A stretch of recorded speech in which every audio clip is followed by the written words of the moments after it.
رابعہ بصری رحمت اللہ علیہ کو دنیا سے گئے ہوئے 1200 سال ہو چکے ہیں، لیکن ان کا نام آج بھی زندہ ہے، رابعہ بصری۔ رابعہ بصری نہ کوئی شہزادی تھی، نہ کوئی ملکہ تھی، نہ کوئی وہ خوبصورت تھی، نہ کوئی خاندانی تھی، بلکہ عورت ہونے کے لحاظ سے ہر عیب اس میں تھا۔ ان کی عادت یہ تھی، وہ روزانہ عشاء کی نماز کے بعد غسل کر کے کپڑے بدل کے اپنے خامن سے پوچھتی آپ کو میری ضرورت ہے؟ اگر وہ کہتے کوئی نہیں ہے تو پھر پوچھتی مجھے اجازت ہے؟ وہ کہتے اجازت ہے تو پھر مصلی پہ کھڑی ہو جاتی ہے اور فجر کی نماز تک مصلی پر کھڑی رہتی تھی۔ ان کا خامن جلدی فوت ہو گیا، جوانی میں ہی بیوہ ہو گئی، تو حسن بصری بصرہ کے امام، کیا سارے مسلمانوں کے امام تھے، وہ خود آئے، خود چل کے آئے کہ میں آپ سے شادی کرنا چاہتا ہوں۔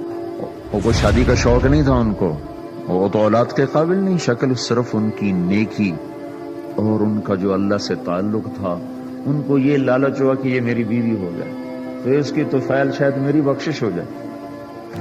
تو ان کے پاس آئے، کہنے لگے رابعہ میں آپ سے شادی کرنا چاہتا ہوں، خود پیغام لے کر آئے۔ تو انہوں نے فرمایا میری 4 باتوں کا جواب دے دو تو میں شادی کر لیتا۔ کہنے لگے کیا؟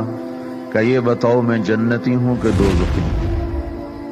کہنے لگے یہ تو میں کچھ نہیں کہہ سکتا۔ اچھا یہ بتاؤ جب اللہ تعالیٰ قیامت میں اعمال نامے اڑائے گا، کسی کے سیدھے ہاتھ میں آئے گا، کسی کے الٹے ہاتھ میں آئے گا، میرے سیدھے ہاتھ میں آئے گا کہ الٹے ہاتھ میں؟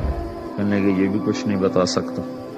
کہنے لگے اچھا یہ بتاؤ جب اللہ نیکیوں کو تولے گا، کسی کی نیکیاں بڑھ جائیں گی، کسی کے گناہ بڑھ جائیں گے، میرے گناہ زیادہ ہوں گے نیکیاں زیادہ ہوں گی؟ کہ یہ بھی نہیں بتا سکتا۔ کہ اچھا یہ بتاؤ جب لوگ پل صراط سے گزریں گے، کوئی پار نکل جائیں گے، کوئی نیچے گر جائیں گے، تو میں پار نکلوں گی کہ دوزخ میں گروں گی؟ کہنے لگے یہ بھی میں نہیں بتا سکتا۔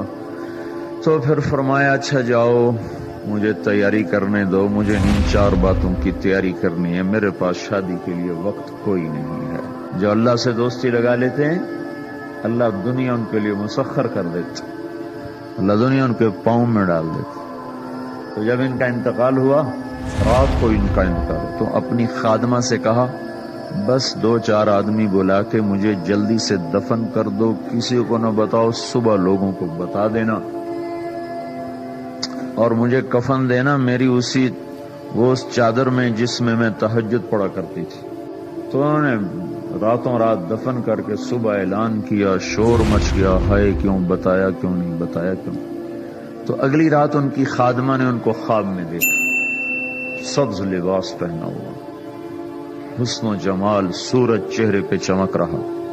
پوچھا آپ کے ساتھ کیا ہوا؟ کہا میرے اللہ نے میرے ساتھ بہت عمدہ معاملہ کیا۔ کہا آپ کی وہ چادر کہاں گئی جس میں آپ کو کفن دیا تھا؟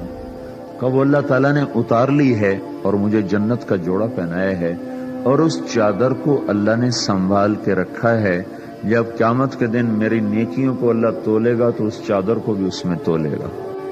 انہوں نے پوچھا منکر نکیر کا کیا ہوا؟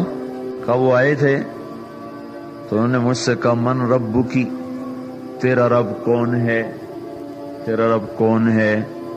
تو میں نے منکر نکیر سے کہا جس اللہ کو 40 سال نہیں بھلایا اس کو 4 ہاتھ زمین کے نیچے آ کر میں بھول جاؤں گی؟